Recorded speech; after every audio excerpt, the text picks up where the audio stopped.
Hello buddies, जय श्रीराम. वैद्यगृहच्या दागाचे या सिरीजच्या पहिल्या एपिसोडमध्ये तुम्हा सगळ्यांचं स्वागत आहे. कपिंग थेरपीचा सगळ्यात पहिला आणि महत्त्वाचा बेनिफिट्स म्हणजे improving the blood circulation. Cupping therapy he negative pressure म्हणजेच व्हॅक्यूम प्रेशर ह्या प्रिन्सिपलवर काम करते. ज्यावेळी कप्स लावले जातात त्यावेळी इथला व्हॅक्यूम प्रेशर हा स्किन, मायोफायबर्स, फेशिया आणि मसल्स यांना अपवर्ड लिफ्ट करतो. आणि याचा सगळ्यात पहिला बेनिफिट म्हणजे कॅपिलरी डायलिटेशन, म्हणजे ज्या लहान किंवा निष्क्रिय केशिका आहेत ज्या सक्रिय होतात. सेकंड वन आहे removal of कंडेन्शन and stagnation.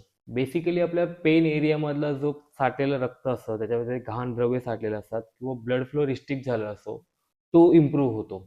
Third one आहे न्यू ब्लड सेल्स जनरेशन. आपण बेसिकली ज्या ठिकाणी कपिंग करतो त्या कपिंग केलेल्या एरियामध्ये नवीन ब्लड फ्लो जनरेट होतो.